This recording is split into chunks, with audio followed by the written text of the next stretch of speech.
Class 12 UP board के प्यारे विद्यार्थियों, स्वागत है आप सभी का शिवम लेक्चरर में। समाज शास्त्र का पेपर है जो 25 फरवरी 2026 के लिए सबसे ज़्यादा महत्वपूर्ण है। मेरे प्यारे बच्चों, पूरा पेपर एकदम अच्छे से आंसर के साथ हल करके आपको बताने वाले हैं, तो आप लोग वीडियो को पूरा अंत तक देखिएगा। समय 3 घंटे 15 मिनट का होता है मेरे प्यारे बच्चों, और पूर्णांक होता है 100 का। यहाँ पर थोड़ा सा निर्देश देख लेते हैं। निर्देश में क्या है? प्रारंभ के 15 मिनट परीक्षार्थियों को प्रश्न पत्र पढ़ने के लिए निर्धारित है। सभी प्रश्न करने अनिवार्य हैं। प्रत्येक प्रश्न के लिए निर्धारित अंक उसके सामने दिए गए हैं कि कौन सा प्रश्न कितने अंक का है। प्रश्न संख्या 1 से 10 तक बहुविकल्पीय प्रश्न है। प्रश्न संख्या 11 से 20 तक अति लघु उत्तरीय प्रश्न है, जिनका प्रत्येक उत्तर लगभग 25 शब्दों में, तथा प्रश्न संख्या 21 से 26 तक लघु उत्तरीय प्रश्न है, जिनका प्रत्येक उत्तर लगभग 50 शब्दों में देना है।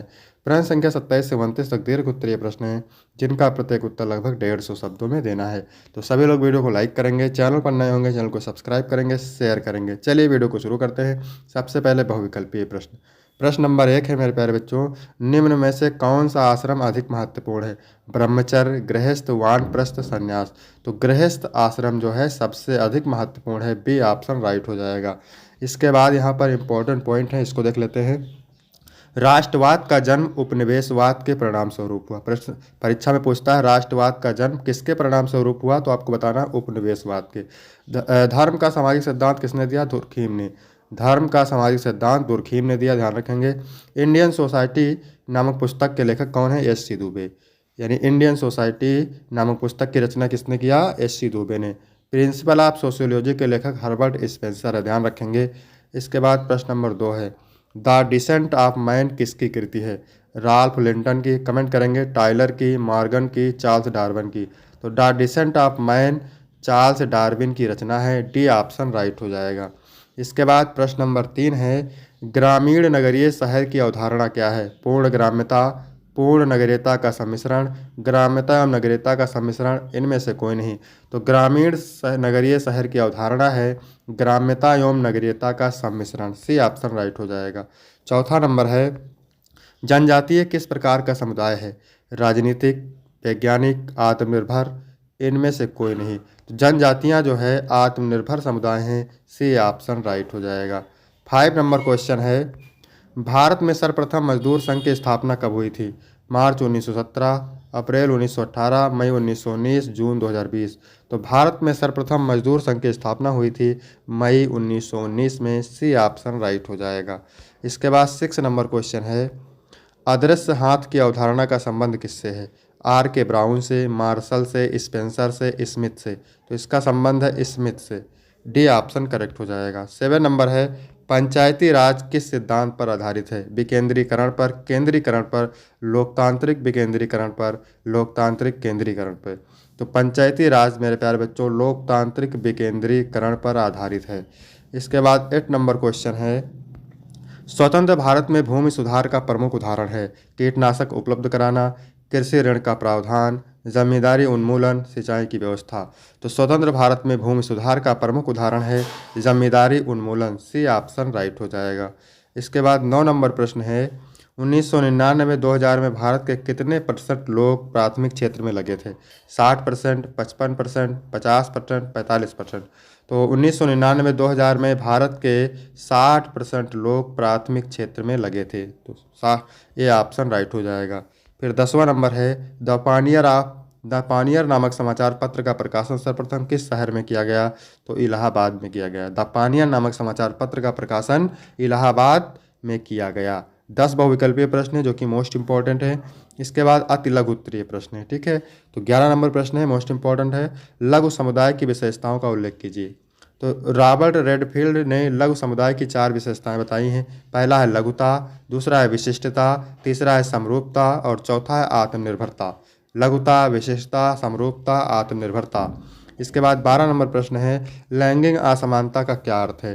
तो लैंगिक असमानता का अर्थ लैंगिक आधार पर महिलाओं के साथ भेदभाव से है। लैंगिक असमानता का अर्थ क्या है? लैंगिक आधार पर महिलाओं के साथ भेदभाव। 13 नंबर प्रश्न है, प्रथाओं के 2 कार्यों को लिखिए। तो प्रथाओं के 2 कार्य निम्नलिखित हैं।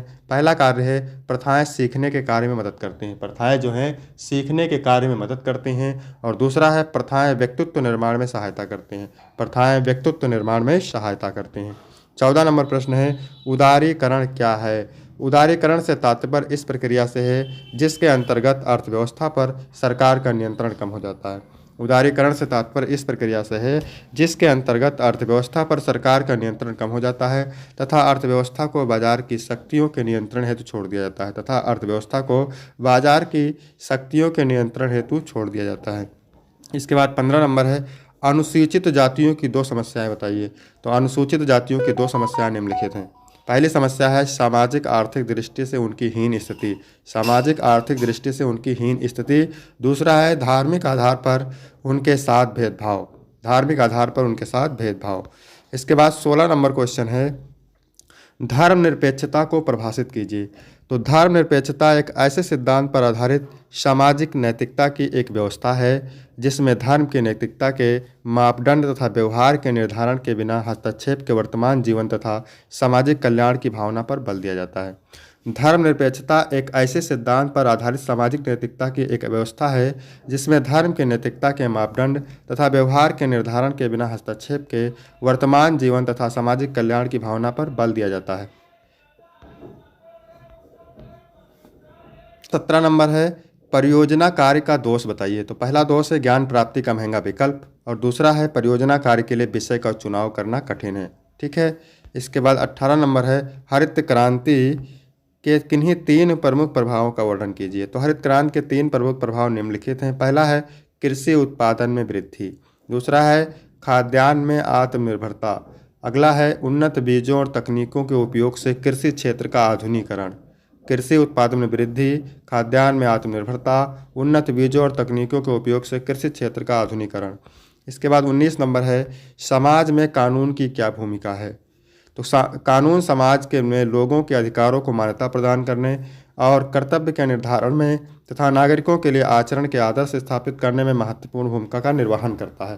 कानून समाज में लोगों के अधिकारों को मान्यता प्रदान करने और कर्तव्य के निर्धारण में तथा नागरिकों के लिए आचरण के आदर्श स्थापित करने में महत्वपूर्ण भूमिका का निर्वहन करता है। इसके बाद 20 नंबर प्रश्न है सामाजिक स्तरीकरण की 3 विशेषताएं।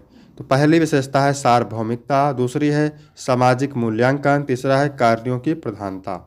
इसके बाद लघु उत्तरीय प्रश्न है। ठीक है। 21 नंबर प्रश्न है भारत में लिंगानुपात में गिरावट के कारणों पर प्रकाश डालें। तो भारत में लिंगानुपात में गिरावट के मुख्य कारण है पुत्र प्राथमिकता की सोच, भ्रूण हत्या, कन्या भ्रूण परीक्षण, लड़कियों के प्रति भेदभाव, शिक्षा की कमी, सामाजिक कुरीतियाँ और दहेज प्रथा। इन कारणों से समाज में लड़कियों की संख्या घट रही है जिससे लिंग संतुलन बिगड़ रहा है। इसके बाद में है 22 नंबर प्रश्न क्या कह रहा है जाति व्यवस्था में परिवर्तन के कारणों का वर्णन कीजिए। तो जाति व्यवस्था में परिवर्तन के मुख्य कारण हैं शिक्षा का प्रसार, औद्योगिकरण, नगरीकरण, लोकतंत्र, सामाजिक सुधार, आंदोलनों, कानूनी प्रावधानों और आधुनिक संचार साधनों का विकास। इन सब ने सामाजिक समानता को बढ़ावा दिया और जाति आधारित भेदभाव को कम किया। इसके बाद है सामाजिक विषमता क्या है। सामाजिक विषमता का अर्थ है समाज में व्यक्तियों या समूहों के बीच असमानता जिसमें संसाधनों, अवसरों और अधिकारों का असमान वितरण शामिल है। यह विषमता जाति, वर्ग, लिंग, धर्म या आर्थिक स्थिति के आधार पर हो सकती है। सामाजिक विषमता के परिणाम स्वरूप कुछ समूह वंचित रह जाते हैं और उनके विकास के अवसर सीमित हो जाते हैं। इसे दूर करने के लिए समानता और न्याय आधारित नीतियों की आवश्यकता है। इसके बाद में है भेदभाव क्या है। भेदभाव क्या है। तो भेदभाव का अर्थ है किसी व्यक्ति या समूह के साथ असमान और अनुचित व्यवहार करना जो उनकी जाति, धर्म, लिंग, वर्ग, भाषा या अन्य पहचान के आधार पर होता है। यह सामाजिक, आर्थिक और सांस्कृतिक स्तर पर असमानता को बढ़ाता है। भेदभाव के कारण वंचित समूहों को अधिकार, अवसर और संसाधनों से वंचित किया जाता है। इसे समाप्त करने के लिए समानता, शिक्षा और संवैधानिक प्रावधान आवश्यक है। इसके बाद है ग्राम पंचायत के शक्तियों का वर्णन कीजिए। तो ग्राम पंचायत की शक्तियां हैं गांव के विकास कार्यों की योजना बनाना, स्वच्छता, पेयजल, सड़कों और रोशनी की व्यवस्था करना, जन्म मृत्यु का पंजीकरण करना, कर व शुल्क वसूलना तथा सरकारी योजनाओं का क्रियान्वयन करना। यह ग्राम स्तर पर प्रशासन और न्याय दोनों का कार्य करती है। इसके बाद 26 नंबर प्रश्न है ग्रामीण समाज की 4 विशेषताएं लिखिए।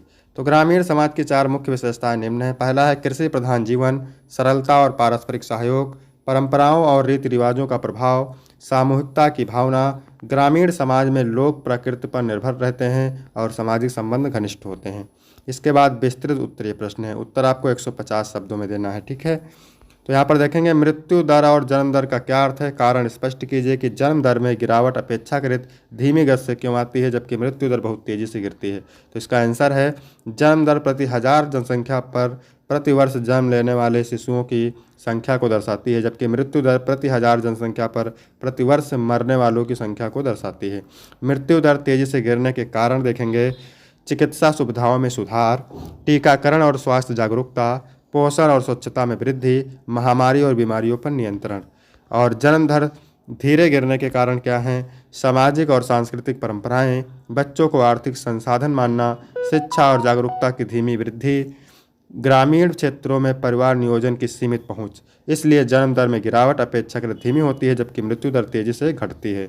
इसके बाद में है अथवा करके दिया हुआ है कृषक सामाजिक संरचना की व्याख्या कीजिए, इस पर वैश्वीकरण के पड़ने वाले प्रभाव का मूल्यांकन कीजिए। इसके बाद 28 नंबर प्रश्न है मेरे प्यारे बच्चों, भारत में होने वाले प्रमुख महिला आंदोलन की चर्चा कीजिए तथा सरकार द्वारा महिलाओं के हित में किए गए प्रमुख प्रयासों को भी बताइए। तो भारत में प्रमुख महिला आंदोलन, तो पहला आंदोलन है सती प्रथा विरोध आंदोलन, राजा राम मोहन राय द्वारा शुरू किया गया, जिससे 1829 में सती प्रथा प्रतिबंधित हुई। स्त्री शिक्षा आंदोलन, ज्योतिबा फूले और सावित्रीबाई फूले ने महिला शिक्षा को बढ़ावा दिया। चिपको आंदोलन, गौरा देवी के नेतृत्व में पर्यावरण संरक्षण हेतु महिलाओं की भागीदारी। इसके बाद महिला हित में सरकारी प्रयास क्या क्या किए गए? दहेज निषेध अधिनियम, बेटी बचाओ बेटी पढ़ाओ योजना, निर्भया फंड और महिलाओं के लिए हेल्पलाइन, आरक्षण, पंचायती राज में 33%। इन प्रयासों से महिलाओं को सुरक्षा, शिक्षा और सशक्तिकरण मिला। इसके बाद अथवा करके दिया है सांस्कृतिक विविधता का क्या अर्थ है? भारत को एक अत्यंत विविधतापूर्ण देश को माना जाता है। फिर है 29 नंबर, भूमि सुधार के परिणामों की विवेचना कीजिए। मोस्ट इंपॉर्टेंट है, तो भूमि सुधार के परिणाम। भारत में भूमि सुधारों ने कृषि और सामाजिक व्यवस्था पर गहरा प्रभाव डाला। पहली हेडिंग है जमींदारी प्रथा का अंत, बिचौलियों को हटाकर किसानों को सीधा भूमि का मालिक बनाया गया। दूसरा है किसानों की स्थिति में सुधार, सीलिंग कानूनों के तहत भूमिहीन किसानों को जमीन मिली जिससे उनकी आय और जीवन स्तर बढ़ा। इसके बाद है कृषि उत्पादन में वृद्धि, हरित क्रांति और सुधारों से आधुनिक तकनीकी अपनाने की प्रेरणा मिली। चौथा है सामाजिक समानता, दलितों और पिछड़ों को भूमि स्वामित्व मिला जिससे सामाजिक असमानता कम हुई। पांचवा है ग्रामीण विकास, भूमि सुधारों ने ग्रामीण अर्थव्यवस्था को मजबूत किया और पलायन को रोका। इसके बाद अथवा करके दिया हुआ है सामाजिक आंदोलन को परिभाषित कीजिए तथा इसके स्वरूपों की विवेचना कीजिए।